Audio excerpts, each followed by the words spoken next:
We've got to go where the fish are. We've got to find those complaints and deal with them. Because if we don't, there is the potential, as Judy said, that they sort of get out of hand. They take on another life that we have no control over.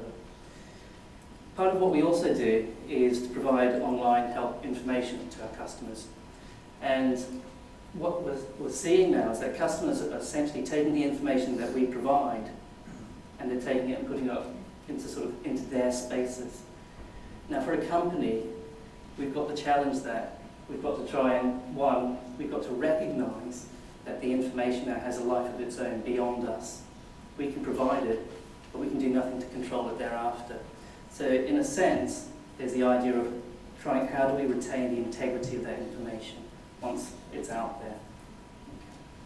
And so all of these spaces, in a sense, all the customers have created their own spaces, networks and ecosystems built on sort of the sharing of information, help and trust. And we as a company, as a big company known sort of within the UK and Europe, we've got to find our sort of a valid place in that space.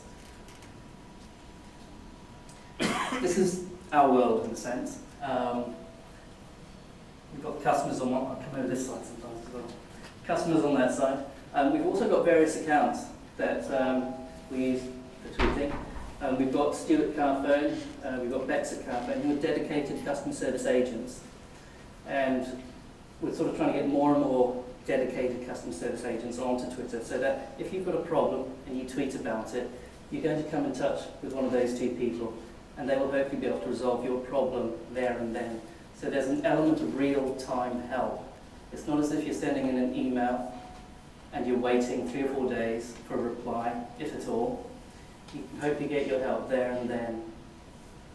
And the scenario I sort of often sort of put out at this point is, imagine if you're on the way to a Carphone warehouse store, okay, or you're there actually and there's a queue and you're waiting. Well, with this iPhone, you could just put a tweet up and somebody, Bex or Stuart, could answer your tweet about a product, a question you might have whilst you're in the store or on the way to a store. Okay? So it's changing the way of engagement at the moment. That's me, but we also have a help and support account, which basically broadcasts help tips, service outages, stock availability, that sort of thing. And in a sense, for want of a better word, our playground, or the area that we engage with our customers, is made up of all these different sort of platforms. We've got things like Pebble and Complaint Community, which are, as I said before, third-party, effectively complaint sites. So people go on there. The great thing about them is that they write in detail about what their problem is. So we know, actually, before we've even engaged with them, how we can help them potentially. The difference between those, Facebook, and say Twitter, is that with Twitter you've essentially got no idea what the problem is. All you know is effectively how annoyed somebody is. Okay?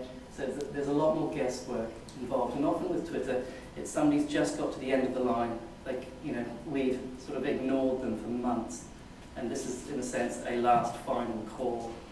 There's an instance which happened at the beginning of the year where, I think it was just before Christmas, a customer tweeted that he had bought a laptop 14 months ago and had paid for it, but was still waiting to get it.